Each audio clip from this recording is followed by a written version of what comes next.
Good evening, I'm Amna Nawaz. And I'm Jeff Bennett. On the NewsHour tonight, Vice President J.D. Vance breaks a tie in the U.S. Senate to pass the president's massive domestic policy bill. We examine what's in it and its chances of final passage in the House. The United States withholds weapons it promised to Ukraine.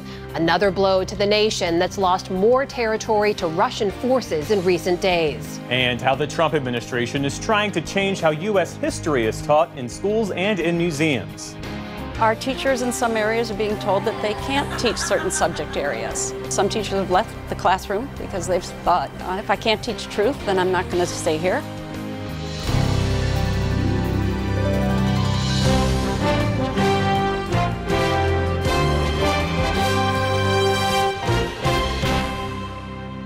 Major funding for the PBS NewsHour has been provided by the ongoing support of these individuals and institutions, and friends of the NewsHour, including Kathy and Paul Anderson, and Camilla and George Smith.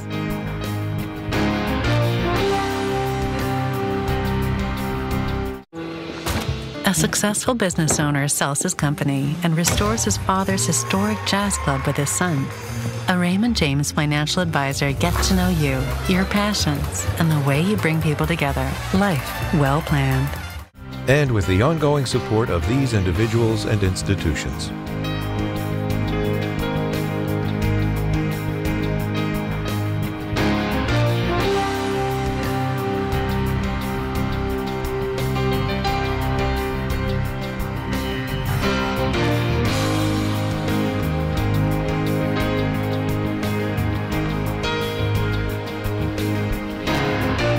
This program was made possible by the Corporation for Public Broadcasting and by contributions to your PBS station from viewers like you. Thank you. Welcome to the NewsHour. President Trump's massive domestic policy bill overcame a major hurdle today. Vice President J.D. Vance broke a tie in the U.S. Senate today to pass the legislation after lawmakers worked through the night and made last-minute changes. The bill shrinks Medicaid and extends trillions in tax cuts, and it's the most expensive budget bill Congress has ever considered. But its future is still uncertain as House Republicans raise new concerns. The president wants this to cross the finish line by July 4th. Lisa Desjardins watched today's votes unfold in the Senate. She's here now to fill us in on what we know and what we yet don't about this bill's future. Lisa, good to see you. You too. So Republican senators barely got this bill through today. How did they do it? By the skin of their teeth and the decision of one senator. Remember, there are key votes here. Let's look at them. Republicans could only lose 3. So here are the key votes, and you see Susan Collins, no. Rand Paul, no. Thom Tillis, no. Lisa Murkowski was the decider. She ended up voting yes. I am told that Murkowski liked the tax cuts in this bill. She likes the defense spending, but she was and still is very concerned about the Medicaid cuts. So what happened in some last-minute drama that I witnessed over the Senate chamber, the last-minute changes to the bill really influenced her. So let's look at what they did here today. Out of the bill now, a Medicaid boost for Alaska and Hawaii. That came out at the last minute. We thought Murkowski might vote no because of it, but in the bill, some SNAP or food stamps carve-outs for Alaska and Hawaii. Also in this bill, they doubled how much money would go to rural health care. That helped Murkowski. Also notably out was a new tax on solar and wind. That was going to hurt those industries, and that is out of the bill. But I found out also in the last few minutes that there is indeed also a deduction for whalers for their equipment. That will help Alaska as well. So all of this came together for Murkowski. She was asked afterwards about this vote, and she defended it as representing her state. I advocated for my state's interests. I will continue to do that, and I will make no excuses for doing that. Do I like this bill? No. There are Americans that are not going to be advantaged by this bill. I don't like that. That from my colleague from NBC, Ryan Nobles and Frank Thorpe. She said that it was a hard decision and she still wants the bill to change. So that's Murkowski's view, one senator's view. What about other senators you talked to? How do they see it? I gotta tell you, for Republican senators, this is almost like a near brush with political death or maybe just passing a critical exam. But all in all, they really saw this, and we talked to them afterwards, as a sweeping bill that may come with some political risk, but that they think will be critical for the future. This is definitely moving us where we need to go to make sure that the agenda of getting this economy back on track stays on track. It's all those things that are just priorities for the Trump agenda. And again, it's about making America strong and getting America back on track. And this is what people voted for. And it will be a centerpiece of the next election, right? If we're right, we should do well. If they're right, maybe not so well. Eventually, our homework will be graded and our work product will be graded by the American people. Big bill, big risks, big rewards. Opponents, as we've been reporting, see big dangers in this bill. That includes Republicans and Democrats. It's a spectrum, concerns about health care provisions, about energy, also about the tax cuts. But when we talked to them today, we saw there was some common concern also about the red ink. Without question, this is not a fiscally conservative bill. And if you're someone who thinks the debt is a problem, I don't see how you could vote for this. It's unprecedented numbers, millions of people who are going to lose their health care so that a few people can have a tax break. And the same can be said with the incredible amount that this is going to add to the national debt. They're going to take $1 trillion out of our healthcare system, and our hospitals cannot survive that. And it's going to end up hurting all of us. Oh, excuse me, all except the billionaires. And what is it going to mean? This was a big win for new Senate Republican leader John Thune, but this is not over yet. It's not over yet. The president wants it done by July 4th. Is that possible? I will tell you, it is hard to see how they get there. And the reason why is I have spoken to House Republicans who tell me they are a no on this bill publicly. We already have two, including Representative Ralph Norman, who sits on the Rules Committee. He said he cannot support this. They wanted to vote on this tomorrow. The next 12 hours are going to tell us a lot. But even Speaker Johnson has indicated he's in doubt about that timeline. We're going to have to watch it closely. I know you've been breaking out specific pieces of the bill to take a closer look. You took a deep dive into military spending. What should we know? Listen, we've been talking about all the trillions in this bill. $1 billion is still a lot of money. And when I read this bill, I saw billions and billions going to the Defense Department. That's something Republicans like. But it's something that's important to watch because a lot of this funding is usually day in, day out funding. It's almost like an emergency grant to the Defense Department. So I want to take a look at what the defense funding is in this bill. More than 200 projects I saw. You see some of them there. Billions for new submarines and ships, missile defense. There's a big category called readiness that is not defined. It really just seems like billions that the Pentagon can spend as they want. AI, war games, weapons, F-22s, which the Pentagon has often said they don't want to spend money on. Congress is again saying they must. And $1 billion on border enforcement. In total, $150 billion. This is a very large, maybe one of the largest sort of supplemental appropriations for the Defense Department. Again, Republicans love it, but when this time of budget cut is coming, it's important to know what they're doing here is trying to protect the Pentagon from future budget cuts in this bill that's not a military bill. There's also this question about whether or not Social Security could be affected. That would be against the Senate rules for this bill. Where does that concern come from? This is an indirect problem. Now, this is coming from the Committee for a Responsible Federal Budget, and let me explain how this works. So Social Security income right now, for some folks, it's the taxes on those benefits go back into Social Security, but this bill cuts tax rates, and it also would mean that fewer people are at income levels that have to pay these taxes into Social Security, if that makes sense, from those benefits. So anyway, what happened is the experts there did the analysis and found that the tax base lowers so much that the amount going into Social Security would also fall by enough that it would make the fund insolvent a few months sooner and make cuts go up. This is something we're following closely. I'm waiting for Republicans to answer my questions about it. I know you're going to continue after until you get some answers. Lisa Desjardins, another busy day on Capitol Hill. Yes. Thank you so much. You're welcome. Some of the provisions being debated in the budget bill would end a host of tax credits for renewable energy, including one that allows homeowners to recoup 30% of the cost of a rooftop solar system. Solar businesses say losing that subsidy could deal a serious blow to the rooftop solar industry across the country. As part of our series Tipping Point, focused on environmental issues, we're taking a closer look at the potential impact of this bill with Dan Conant. He's the founder of Solar Holler. That's a solar installation company based in West Virginia. Dan, thanks for being here. We appreciate it. Thanks so much for having me. So as I said, you're based in West Virginia, traditionally coal country, yet you've built a successful solar business there. What's driving demand? Who are your clients and what kind of projects are you focused on? We work with folks all over West Virginia, and whether you're a homeowner or a church or a school or a pepperoni roll bakery recently, really proud of that one. We really work with all kinds of folks, and we've been at it for the past 12 years, and it's been really amazing to see the growth of this industry in a place that people told me, frankly, like not to bother with because it's coal country. But what's been really interesting to see is how much folks want solar, and really the reason is that people have been hit hard by rising utility bills over the years. You know, AEP, the main utility in southern West Virginia, is raising rates 15 to 20% right now, on top of a 30% rate hike that they've had over the last couple of years. So that's been hitting families hard and businesses. And so really for the first time, people are trying to take control of how they make their power by investing in solar projects. When you talk about the growth of the industry with this 30% federal tax credit sunsetting at the end of the year, what impact do you expect that to have on demand, and how is the industry preparing for that drop-off? Yeah, across the country, we're seeing a lot of concern within the solar industry, not just about the reduction in the tax credit itself.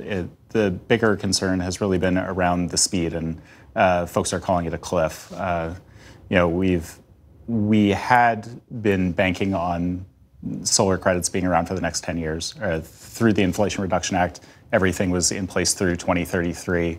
And now all of a sudden we're seeing the drop off in the space of a matter of months.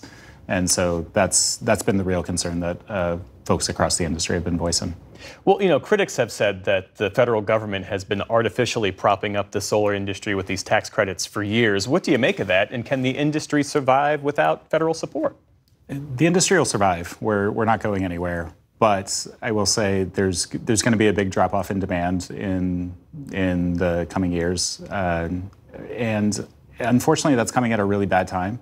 With the growth of artificial intelligence, with the growth of data centers, including in my hometown in West Virginia, we're seeing an explosion of demand for electricity on the grid. And actually just last week here in the Mid-Atlantic, we saw record power prices and record demand. Solar is the fastest way to get more power on the grid. And if you want to be controlling the future, if you want to be controlling the future of AI and beating China, you just need more power and you need it fast. And unfortunately with this bill, the way it's written right now, it's really going to scale back our ambitions as a nation. Tell me about the work that you've done retraining and employing former coal workers to install solar panels. When we started out, there was basically no one doing solar in West Virginia. And as someone who was born and raised and proudly from West Virginia, I wanted to make sure that kids like me didn't have to move away to be a part of the energy industry, that we could all see the writing on the wall that renewables were going to be taking over the world. And I wanted to make sure that West Virginians could continue to power the rest of the country just like we have for the last 150 years. Just because we're changing energy sources doesn't mean we need to change who we are as a state or turn our backs on all the progress that we've made with the labor movement over the years. So big picture, though, what's the impact, though, of losing the federal support and of the Republicans in Congress who say that fossil fuels are the future, not green energy? Well, I think the rest of the world would disagree with that. We're seeing the explosion in solar and wind and even renewed interest in nuclear around the country. So solar and wind are not going anywhere. What this is instead doing is dialing back our ambitions as a country, and it's really going to be hurting all the factories, that have been popping up. By hurting demand for their products. We get our panels from Georgia. We get our electronic control systems from South Carolina. We get our racking systems from Ohio. All of the projects that we're putting in are being made in America. And by dialing back demand for these types of projects just after we incentivized all these factories to come online it's just jerking around the industry for no good reason. Dan Conant, founder of Solar Holler. Thanks for being here. We appreciate it. Thanks for having me.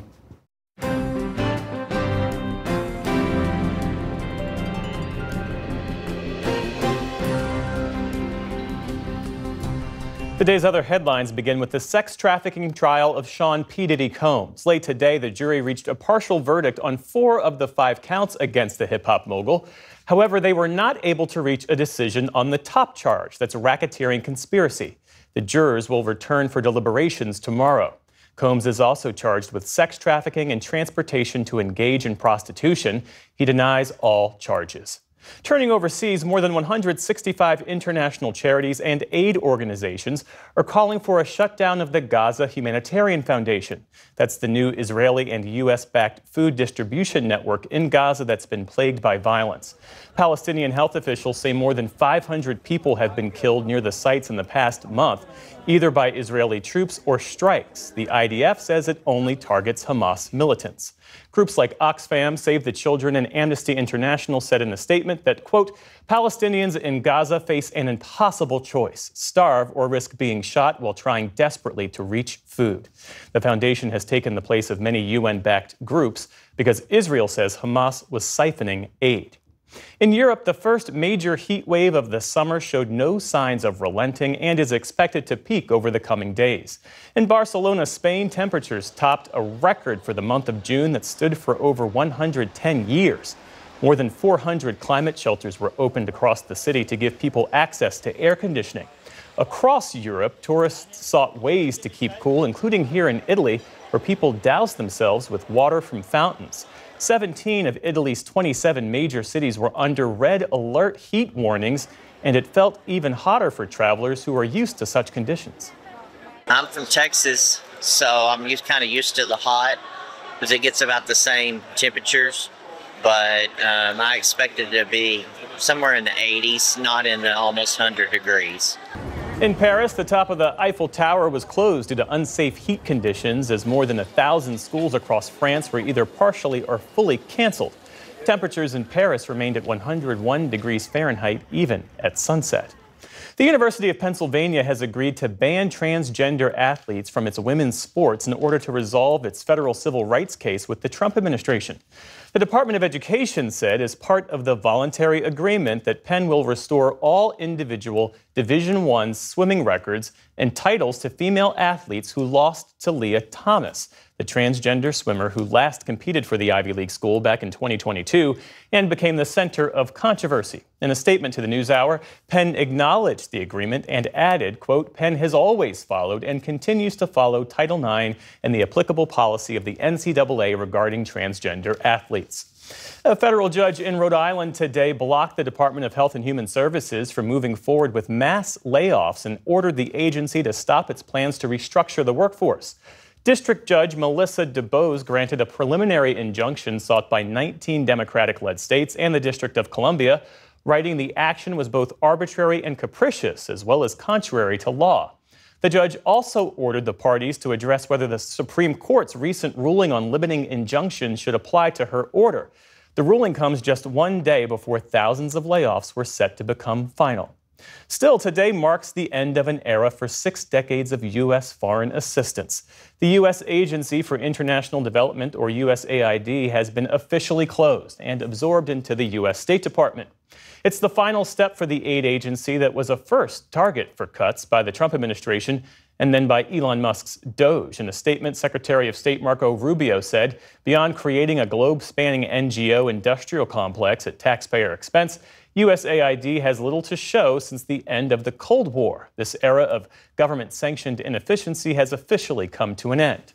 Critics of the move say dissolving the agency could have devastating consequences for world hunger and famine. Those include former Presidents Barack Obama, George W. Bush, and rock star Bono, who all shared private recorded messages with USAID employees yesterday. It was a mixed day of trading on Wall Street after several days of record-setting highs.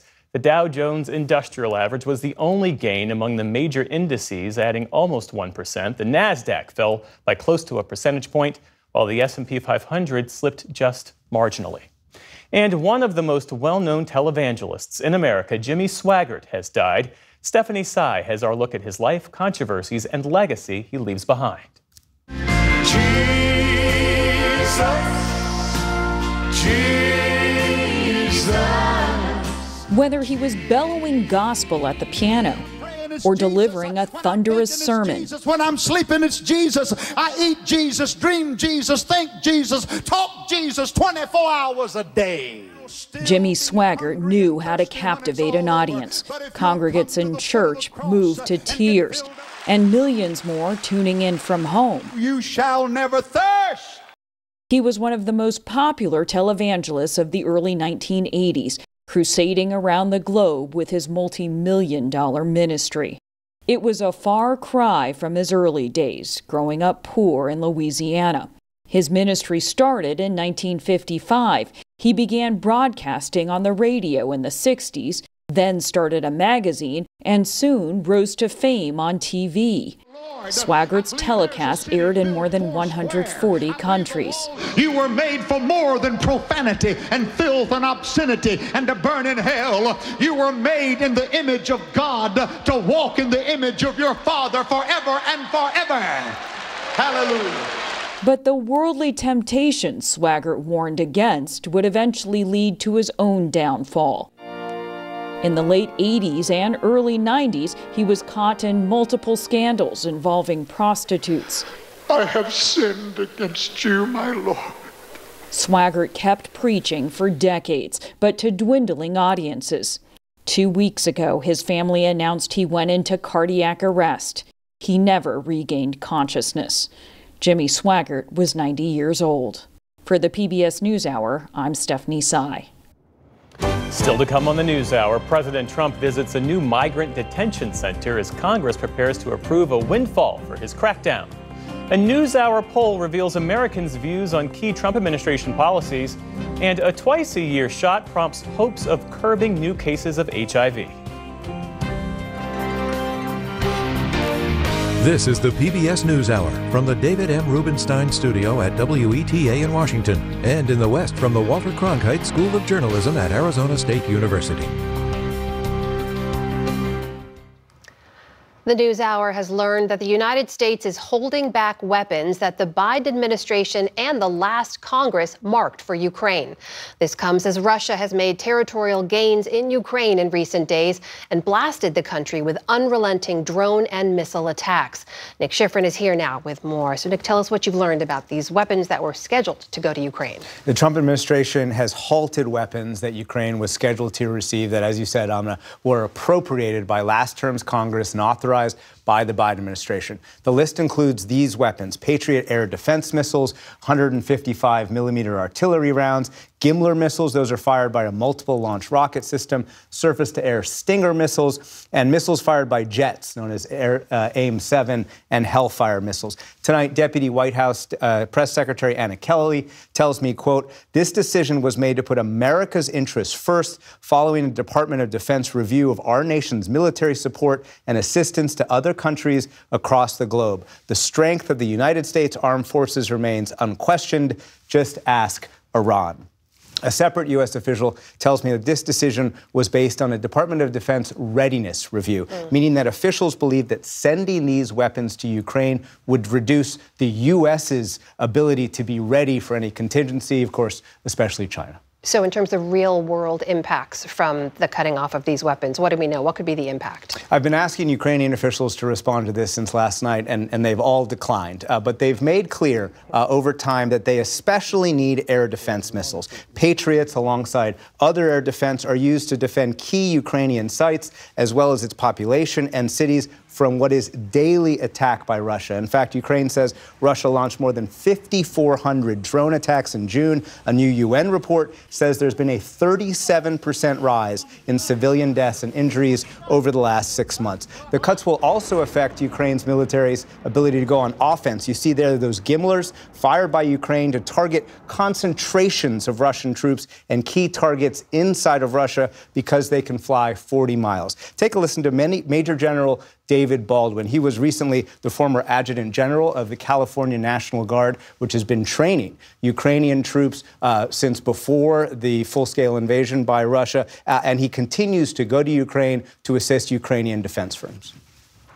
The United States not sending those particular weapon systems will have a tactical effect on the battlefield, but really the effect is more on the will and morale of the Ukrainian people. And if you want to negotiate a peace settlement, it's always better to negotiate from a position of strength.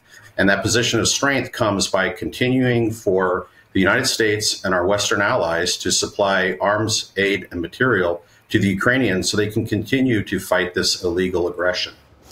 Baldwin says he understands the U.S. argument that is being made, the need to prioritize other theaters, especially China. But he points out that the fight against Ukraine is now, not in the future. And he says while Ukrainian and European defense firms are trying to increase their production of weapons, that just takes time, especially for air defense.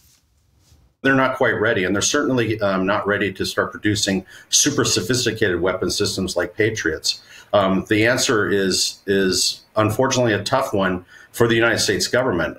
I would recommend that they continue to support the Ukrainians because that fight is happening right now. That's a fight against tyranny right now. While we continue to tool up our defense industry and spend more money to increase our capacity, to build capacity to later face the Chinese.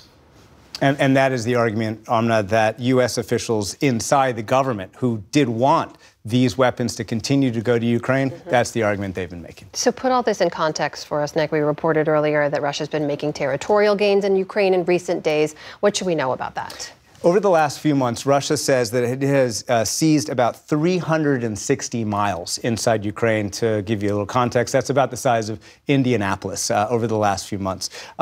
Today, pro-Russian officials in Luhansk claimed capture of that region in all of eastern Ukraine. That's not believed to be true, but it has been close. Russia has made a lot of gains in that area. Russia did recently capture their first village in southern Ukraine, in Dnipropetrovsk, and they have been massing tens of thousands of troops in northeastern Ukraine near Sumy. Now, this comes at great cost, Amna. Thousands and thousands of Russian soldiers are dying or being wounded every week. And analysts do say that Ukraine is largely holding out despite these pushes, despite this really summer offensive that Russia has begun to launch in Ukraine. But Ukrainian officials warn that any cuts to weapons that they receive will challenge their ability to hold out, especially air defense. Nick Schifrin, great reporting as always. Thank you very much. Thank you.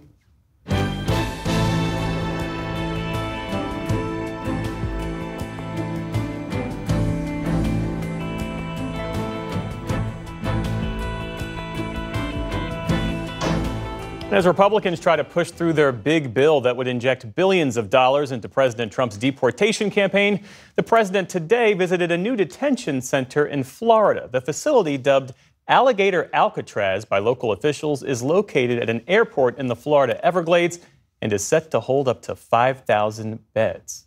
We have a lot of bodyguards and a lot of cops that are in the form of alligators. You don't have to pay them so much. But I wouldn't want to run through the Everglades for long. It will keep people where they're supposed to be. This is a very important thing. Our White House correspondent Laura Bruin-Lopez joins us now with the latest. So, Laura, what should we know about this new facility? So this facility is located in the Florida Everglades on an isolated 39-mile airstrip. Now, people detained there will be in tents to start, with plans for a more permanent structure to be constructed later on. Now, a DHS official told us that they will immediately start holding some 500 to 1,000 beds. And as early as this month, they are trying to hold some 5,000 beds there. The operational cost is expected to be about $450 million for a single year, with the state of Florida paying that up front and then being reimbursed by FEMA and Homeland Security. Now, environmental groups have already sued the administration to try to halt construction. But the president again today floated the idea that he wants more facilities like this. He wants to open the original Alcatraz to detain people, saying in a social media post that he's looking to rebuild Alcatraz prison, sitting high on the bay, surrounded by sharks. What a symbol that could be. And the administration is pushing other states to follow suit to open facilities similar to this one? That's right. They are pushing other facilities. The president said it, other states to open facilities like this. The president repeatedly said it. Even Governor Ron DeSantis of Florida encouraged other states to follow them. As to why they're opening a facility like this, the administration, much of the deportation campaign, the president's deportation campaign, has been about optics, about intimidation, about pressuring undocumented migrants to self-deport, something that Homeland Security Secretary Kristi Noem repeatedly said today. Also, Florida GOP, the party, is selling alligator Alcatraz merchandise, pushing this. White House officials have repeatedly highlighted the dangerous wildlife around this facility, saying that they think that it could act as a deterrence. I spoke to Ira Kurzban. He's a longtime immigration attorney based in Florida today, and he said that he thinks this facility is less about containing violent criminals and more about dehumanizing immigrants. It's an effort to dehumanize people, period, because a lot of these people aren't undocumented. For example, Haitians who had been here and in many cases for years and years on TPS, all of a sudden are losing that TPS. They're going from legal status to, quote, illegal status. And remember that it's not a crime to be in the United States. You may be subject to deportation, but it's a civil offense. So what they want to do is ramp up civil detention of people.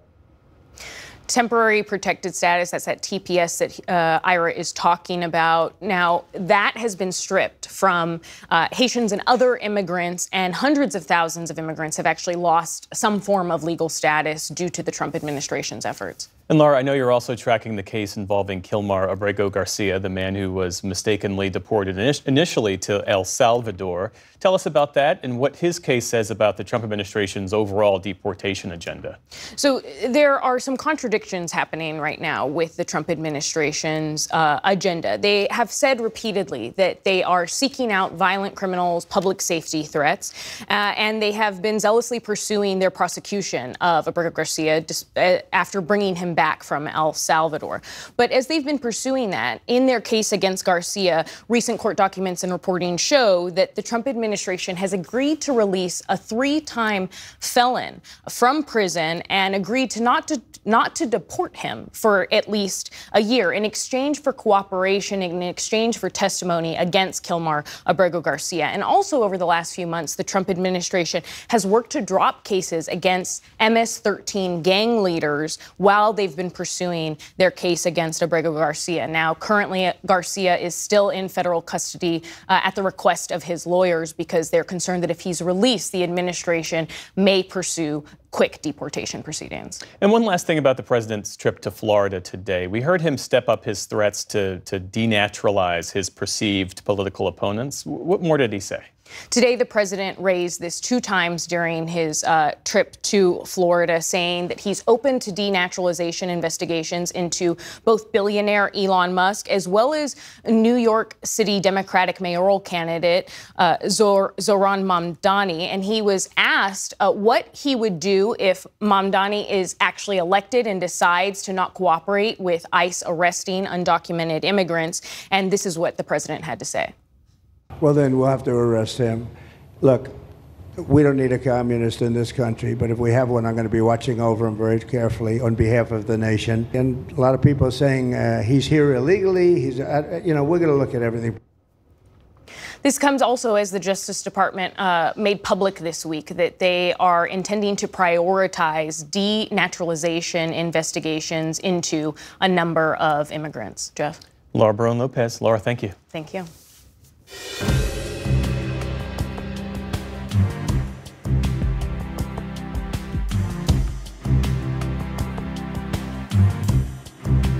President Trump's hardline immigration policies have earned mixed reviews from Americans. That's according to our latest PBS News NPR Marist poll released today.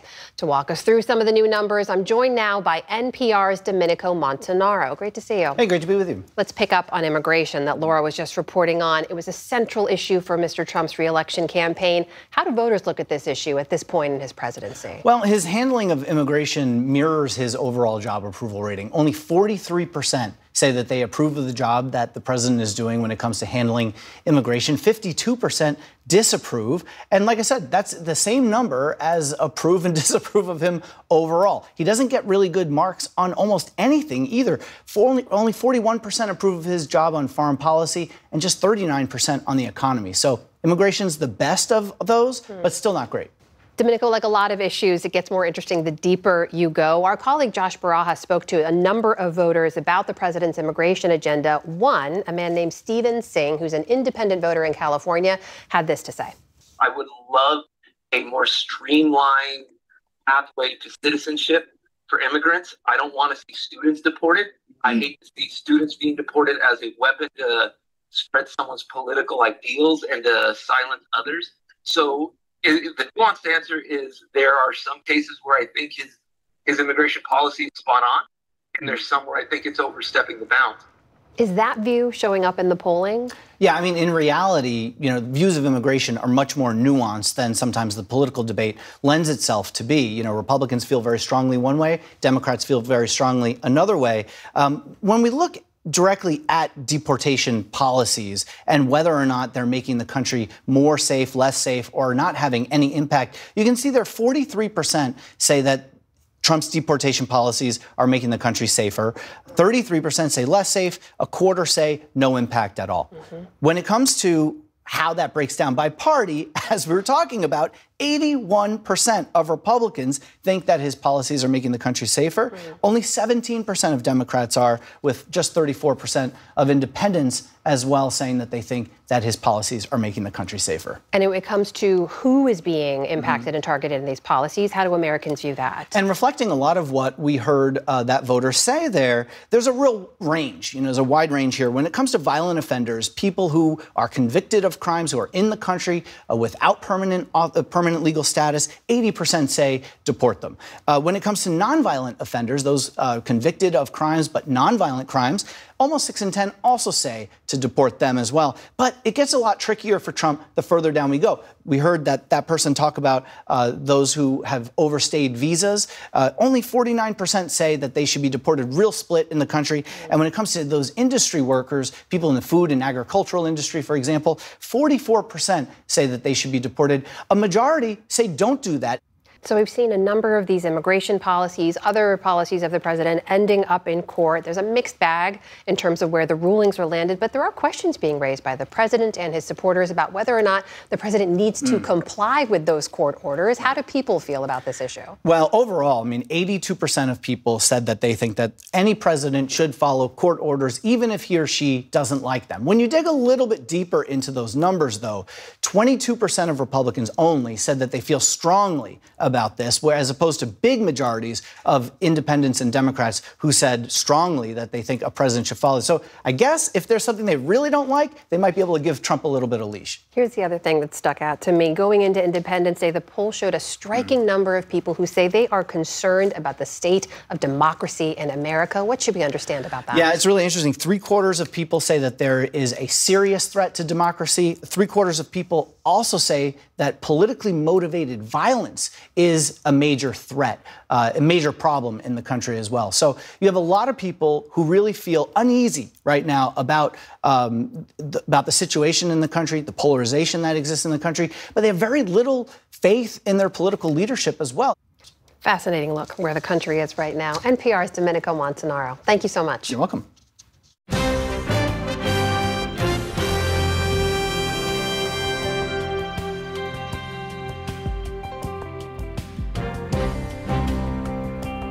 The FDA has approved a breakthrough preventative treatment for HIV that could change the course of the AIDS epidemic. But deep cuts to health initiatives both here and abroad could hinder the medication's rollout. William Brangham joins us now with the latest. William? The drug is called lenacapavir, and not only does it offer nearly 100% protection from HIV, but people only need 2 injections per year. Other HIV prevention drugs need to be taken daily or monthly. So this drug has generated enormous optimism in the HIV/AIDS community. But getting this drug to those who need it the most is not a sure thing. For more on this, we are joined by Mitchell Warren. He's the executive director of the AIDS Vaccine Advocacy Coalition.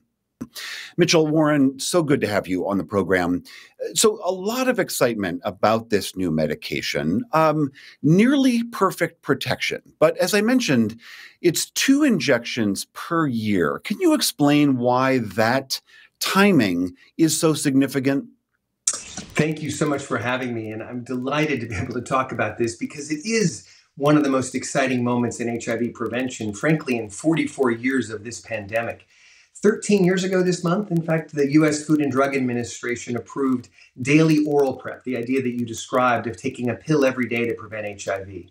It's an incredibly effective product. It's incredibly safe.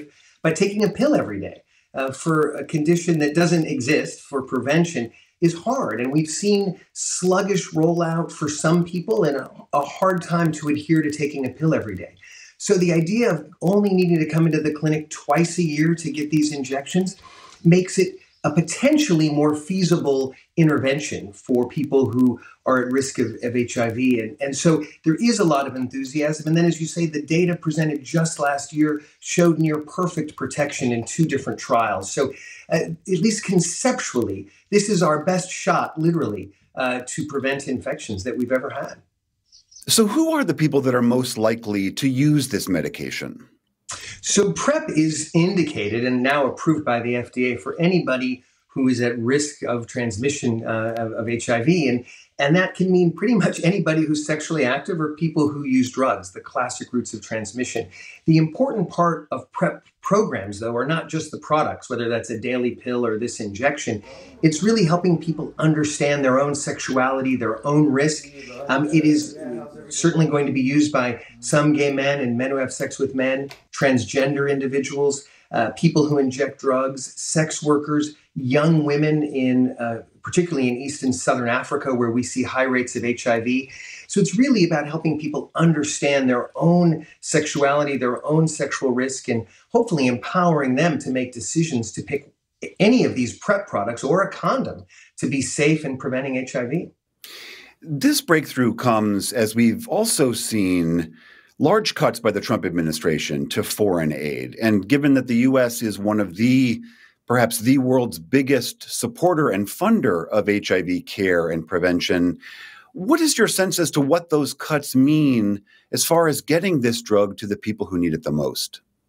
You know, William, this is one of the cruelest ironies. You know, the FDA approved this product just 2 weeks ago, and we really should be in a moment of celebration, of thinking about now how to do the hard work of rolling this out. But the degree of difficulty to make this product available with speed and scale and equity has been diminished by what we've seen over the last 5.5 months.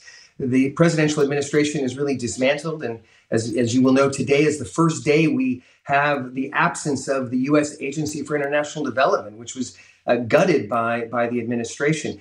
Just in December, the program called PEPFAR, the President's Emergency Response for AIDS Relief, started by President Bush with wide bipartisan support for over 20 years, had agreed with the Global Fund to fight AIDS, TB, and malaria to roll out lenacapavir with a speed and scale that has never been seen before in HIV prevention. They wanted to reach 2 million people immediately after the approval of the product. The ambition is still there. PEPFAR still exists and the Global Fund is still committed, but it is going to be significantly harder because the backbone of programs around the world have been funded by PEPFAR to deliver PrEP.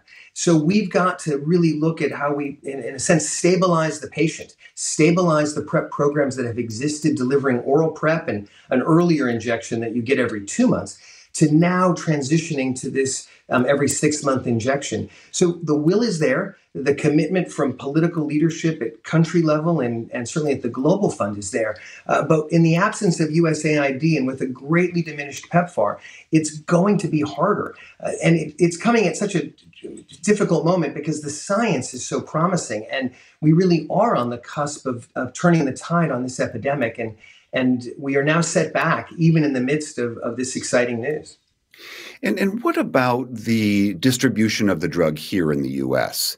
I mean, this is an expensive drug. It's around, I think, $30,000 a year for those 2 injections. Congress right now is debating huge cuts to Medicaid, which is one of the biggest insurers that provides HIV care and PrEP across the U.S. Do you think those impediments are going to slow its rollout domestically?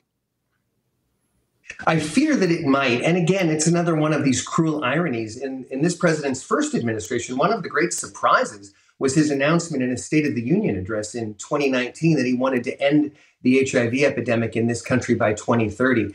I would argue that injectable lenacapavir may be our best chance to actually reach that ambitious target that he himself set out in 2019. And yet, in this term of his administration, he's begun to cut the HIV prevention programs at the Centers for Disease Control and Prevention, slowing the release of funding to municipalities, to states and cities that are going to need to deliver PrEP at scale in the United States. The price that has been named is about $28,000. It is in line with the other listed prices for other PrEP products. And we need to really push Gilead Sciences, the company that makes this product, lenacapavir, as well as the CDC and this administration, to develop the programs that are going to deliver this product in an affordable way and a way that we can actually see impact. And that's going to take creative partnerships both in the United States and around the world. All right, that is Mitchell Warren, Executive Director of the AIDS Vaccine Advocacy Coalition. Thank you so much for being here.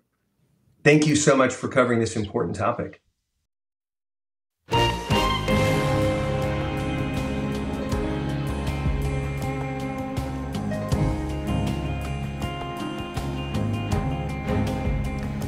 In the last decade, at least 20 states have passed laws or policies that restrict how history can be taught in schools. Since taking office in January, President Trump has pushed even further, with executive orders that aim to reshape how U.S. history is presented, not only in classrooms, but in some of the nation's most famous museums. Paul Salman reports for our series, Art in Action. The graduating classes remained almost 100% white until 1969. For 8th grader Julia Jones, U.S. history. I'm like, well, wasn't Brown v. Board 1954? That doesn't seem right. Classes at her own Richmond, Virginia middle school. When the 1970 school year started, there were about 5,000 white students who never came back. Jones was competing in National History Day in College Park, Maryland, one of some 3,000 students from around the country. In school, we often learned that, after 1954, now schools were integrated.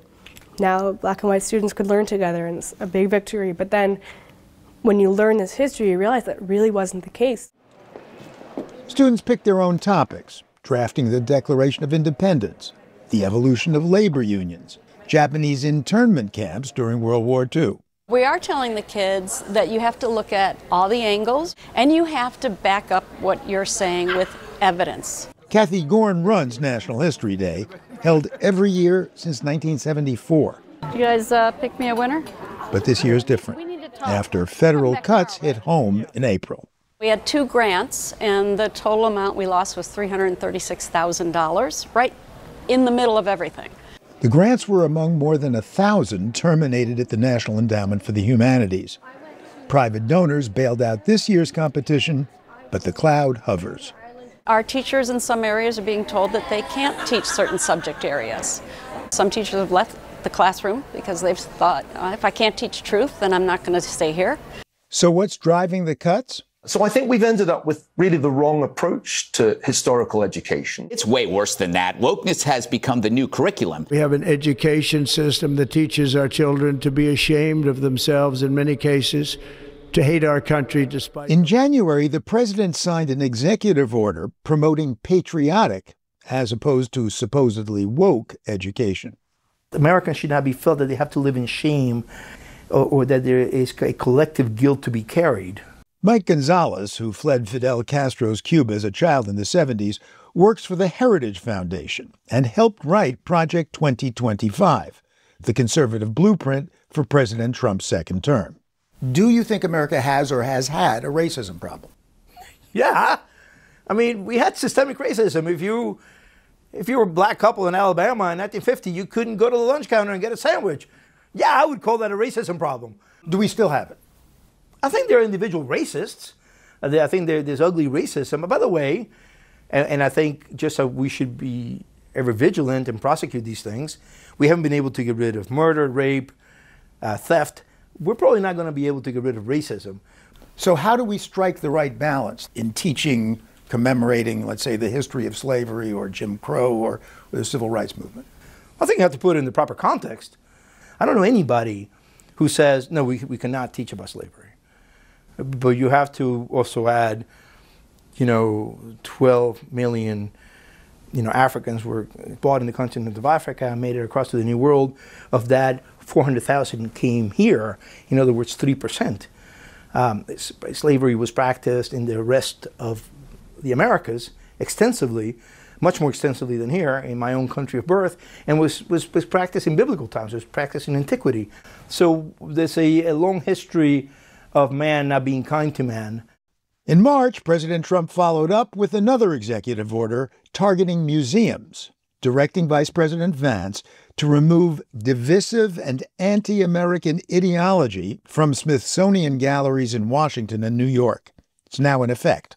Lonnie Bunch, who is today the secretary of the Smithsonian, he was the head of the African American History Museum, and he ordered the curators to start collecting and curating materials from the Ferguson riots and from the Black Lives Matter demonstrations and riots from that point on. There is some of that today still in the museum, but it's being cut back severely.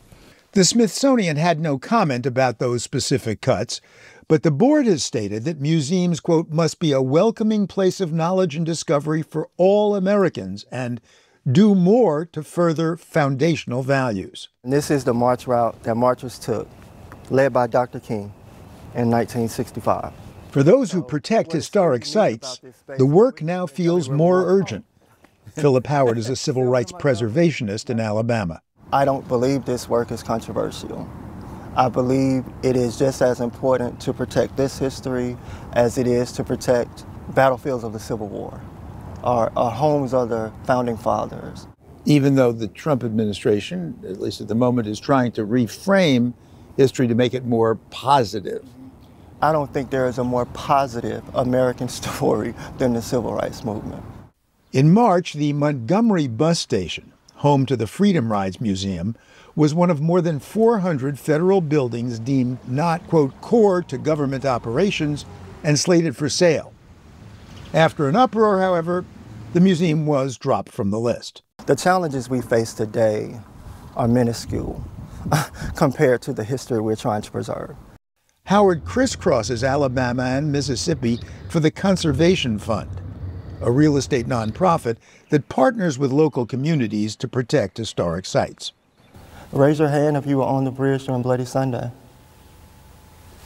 A recent stop, Zion Church in Marion, Alabama, where a memorial service was held in 1965 for Jimmy Lee Jackson, a young civil rights activist killed by Alabama police, a death that helped spark the Selma to Montgomery March. And what would you all think your legacy should be? For people to continue on with the fight and to know that it didn't come easy. We need to know the history, so hopefully we don't repeat it. Last stop in Selma. The Eddystone Hotel, built in 1855. Where recently freed blacks came for food, shelter, and medical care following the Civil War. This building would have been one of the first places in the South where an African American person would have been treated like a human. Even though there are challenges, it's nothing that these communities haven't seen before. They will come out of this stronger than ever. This history will be preserved. But Gonzalez says that's also his goal, except put into context. America is not a lost experiment because of its history. On the contrary, America is an experiment in freedom. So we're not systemically guilty.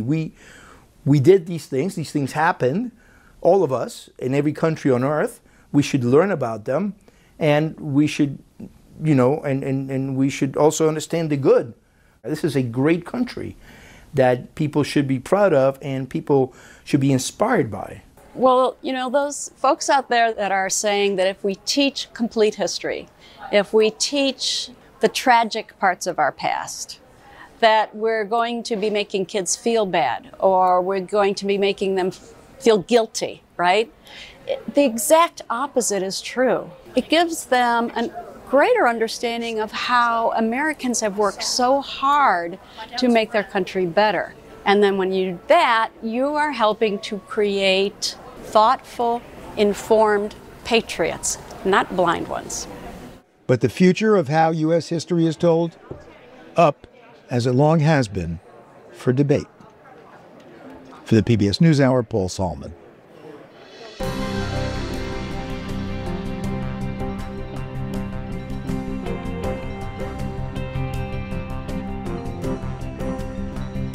And there is a lot more online, including a look at Americans' views on U.S. involvement in Iran and the threat that nation could still pose. That's at pbs.org/newshour.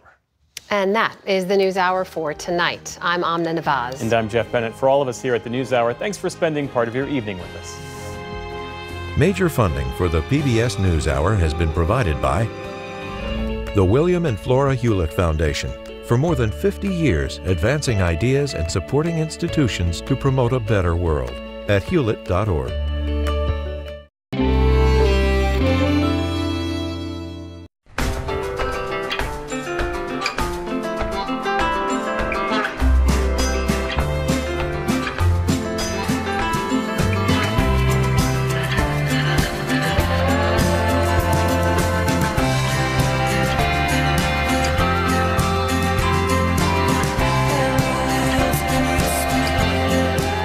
Moving our economy for 160 years. BNSF, the engine that connects us. The John S. and James L. Knight Foundation, fostering informed and engaged communities. More at kf.org.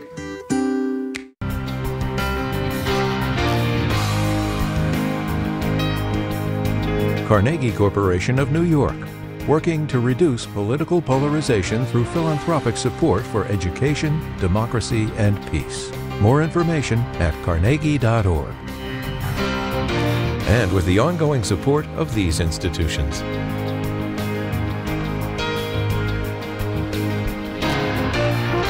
This program was made possible by the Corporation for Public Broadcasting and by contributions to your PBS station from viewers like you. Thank you.